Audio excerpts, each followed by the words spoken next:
Vamos lá então, gente, escola bíblica. Nosso tema hoje é princípios básicos no processo de cura interior. Nós já falamos os dois primeiros, mas vamos lembrar aqui novamente, para a gente saber o que nós estamos falando, tá bom? Quais são os princípios, os fundamentos, os valores básicos, para que eu e você, para que todos nós tenhamos cura interior. E nós estamos baseados em 1 João 1,7. 1 João 1,7 e também vamos ver o versículo 9. A palavra de Deus diz: se porém andarmos na luz, como Ele está na luz, mantemos comunhão uns com os outros, e o sangue de Jesus, seu Filho, nos purifica de todo o pecado. Agora o 9: se confessarmos os nossos pecados, Ele, Jesus, é fiel e justo para nos perdoar os pecados e nos purificar de toda injustiça. Ok? Então são os dois versículos básicos daquilo que mais a gente vai falar hoje aqui. 1 João 1,7 e 1 João 1,9. Primeiro diz que nós temos que andar na luz. O que é andar na luz, gente? Fala de transparência, de sinceridade, de honestidade diante de Deus, de trazer as coisas, à luz da palavra de Deus, de confessar pecados, porque Jesus está na luz, O Cote já diz isso: aquilo que está na luz está na cruz. Fala comigo: aquilo que está na luz está na cruz. Ou seja, o inverso também é verdadeiro: aquilo que não está na luz não está na cruz.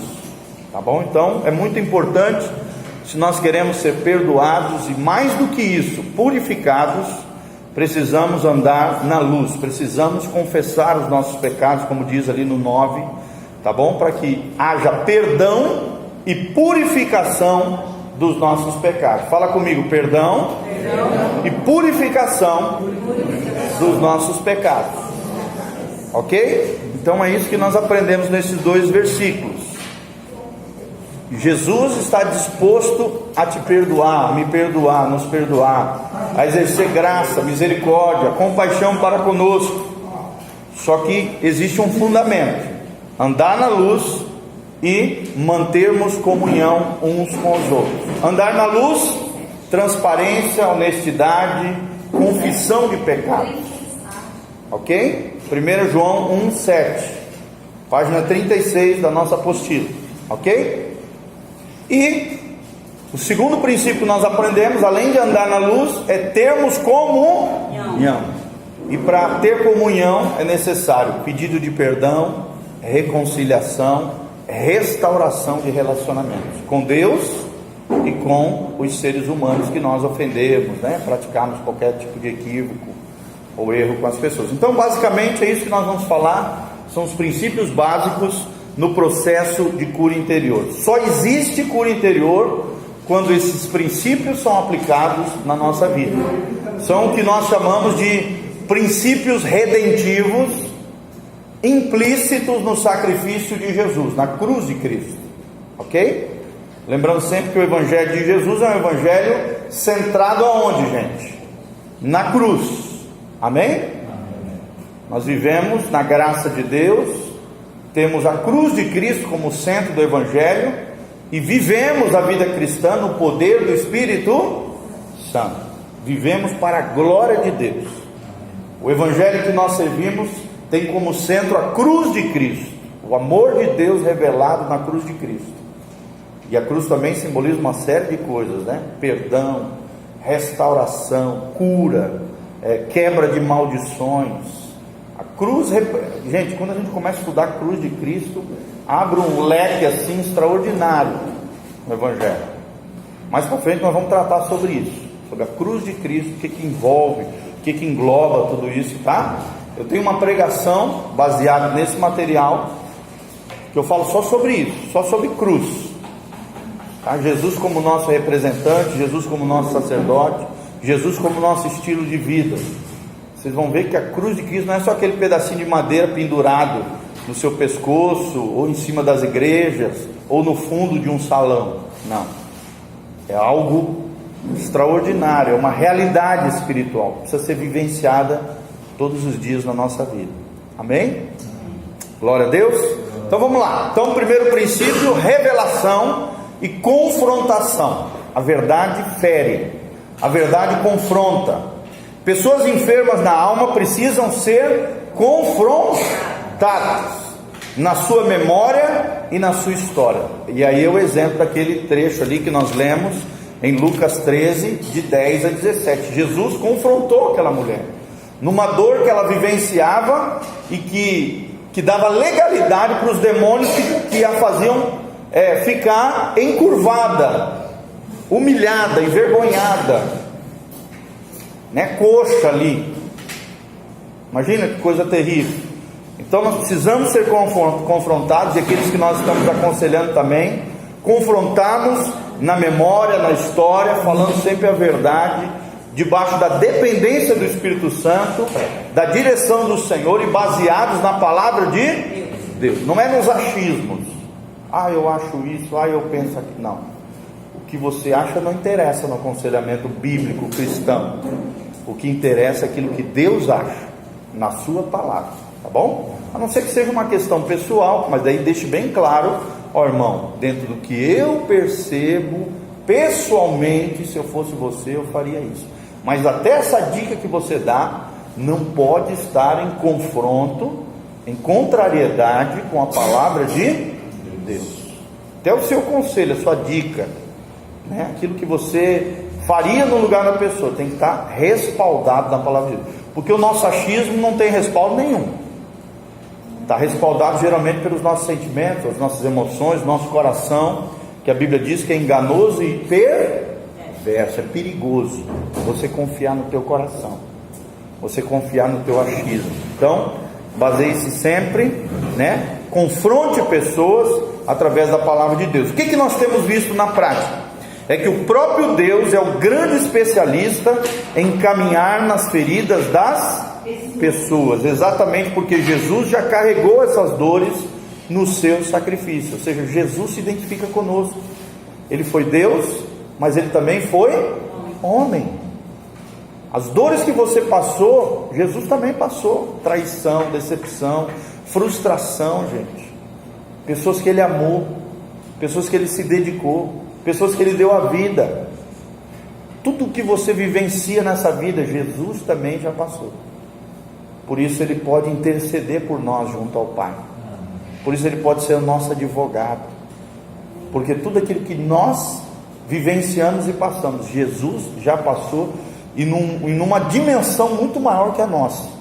Porque nós não carregamos todos os pecados de todos os seres humanos, de todas as eras, de todos os tempos. Sim ou não, gente? Você não carregou no madeiro, você não passou por uma crucificação, e Jesus passou. Você não enfrentou uma via cruzes, ele enfrentou. Então, se tem alguém que pode caminhar com você nas suas feridas, esse alguém é Jesus. Ele conhece a sua dor, ele conhece o seu sofrimento, as suas indagações, as suas frustrações. Esse é o Jesus que nós servimos. Muitas pessoas que aceitam esse confronto, né? O confronto da palavra, o confronto do Evangelho, acabam tendo experiências sobrenaturais com o amor do Pai. Ou seja, Jesus, quando nos confronta, o Espírito Santo, quando nos confronta, é em amor, gente. A correção de Deus é um ato do amor paternal de Deus, porque o pai que ama disciplina os seus filhos. Quando Deus está nos corrigindo, isso é um ato de amor. Vocês estão entendendo, gente? Correção da parte de Deus, correção da parte da igreja, não é como muitos pensam, um sinônimo que não me amam, estão me rejeitando. Não, não é rejeição, é um ato de amor, de conserto. É Deus endireitando, é Deus movendo, é Deus fazendo algo lindo dentro do nosso coração. Amém? Quando se está lapidando uma pedra bruta, aquilo vai doer, né? Aquilo tem que ser passado pelo fogo, aquilo tem que ser lapidado, tem que ser trabalhado na forja, e aquilo dói, né? Tem que ser lapidado pelo ourive, pelo especialista, o joalheiro. Não é fácil. Tem que ser usado instrumentos, ferramentas específicas para aquilo. Da mesma maneira, Deus usa as circunstâncias, as aflições, os problemas, as dores, para tratar o nosso caráter, para nos fazer cada dia mais parecidos com Jesus. Amém? Então nós vamos ter experiências sobrenaturais com o amor do Pai, na medida em que Jesus caminha conosco nas nossas feridas e vai nos curando. O ensino, as orações, como já falamos, os atos de reconciliação de cunho sacerdotal representativo, já falamos sobre isso na aula passada, podem ser ferramentas altamente estratégicas e terapêuticas para canalizar uma unção que confronta os traumas conhecidos e revela também aqueles traumas, às vezes, que são desconhecidos, estão lá no nosso inconsciente, que aparece lá da nossa infância, que nós não sabíamos que aquilo estava afetando a nossa vida, ou muitas vezes até sustentando uma base espiritual para a ação de demônios. Ok? Então Deus precisa caminhar conosco nas nossas feridas, se nós ainda temos feridas, né? E pode ser que haja. Então, na medida em que você vai se rendendo ao Senhor, as ministrações vão entrando, às vezes no meio de um culto, uma frase que você escuta, aquilo gera uma transformação na tua vida.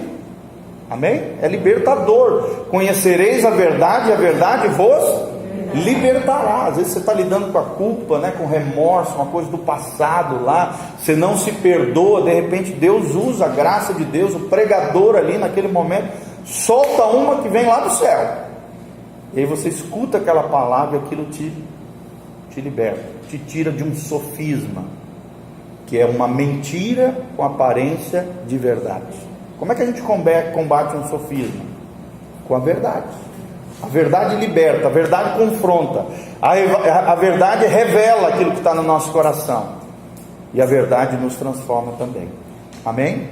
Então, primeiro princípio, revelação e confrontação. Como eu falei, ali aquelas reconciliação de cunho sacerdotal é quando você se coloca, só para repetir, né, quem faltou na aula passada, é quando você se coloca na brecha de maneira intercessória, simbolicamente no lugar de alguém que fez algo contra outra pessoa. Você assume, por exemplo, eu sou um pai de 3 filhos, e de repente eu estou lidando com um jovenzinho que foi ferido pelo pai, que o pai falhou, decepcionou, falou umas besteiras contra ele ali, que traumatizaram o menino, e aí eu estou ministrando na vida dele. O Espírito Santo pode me tomar, eu chegar, me colocar à disposição dele, falar: olha, eu sou um pai, tenho 3 filhos, na autoridade que Jesus me deu como pai, eu gostaria de simbolicamente me colocar aqui no lugar do seu pai e pedir perdão para você. Como pai, eu tenho essa autoridade no mundo espiritual de entrar na tua memória ferida e, pela graça de Deus, te pedir perdão. E, gente, Deus faz coisas tremendas com isso. Às vezes a pessoa desmonta ali. Fala para mim, o que você gostaria de falar para o teu pai? Aí a pessoa começa: não, que não sei o que, tu me abandonou quando eu mais precisava. A pessoa começa a chorar, começa a acontecer, ela começa a vomitar aquelas mazelas na alma que afligiram a história toda daquela pessoa. Vocês estão entendendo, gente? E de repente Deus vai promovendo cura, só no simples fato dela jogar para fora, dela confessar, dela trazer à luz aquele fato, aquela circunstância, e nós ali juntos em Deus, no mundo espiritual, orando, clamando a Deus que cura aquela pessoa. Deus vem simbolicamente me usando de maneira sacerdotal, intercessória, simbolicamente. Não é que eu sou o pai daquele jovenzinho, mas espiritualmente eu estou exercendo um sacerdócio. Amém? O sacerdote é o que, gente? É um representante, e a Bíblia diz que todos nós somos reis e sacerdotes. Às vezes a falha de uma mãe você pode suprir como mulher de Deus, como rei e sacerdote, como filha de Deus na vida de outra pessoa.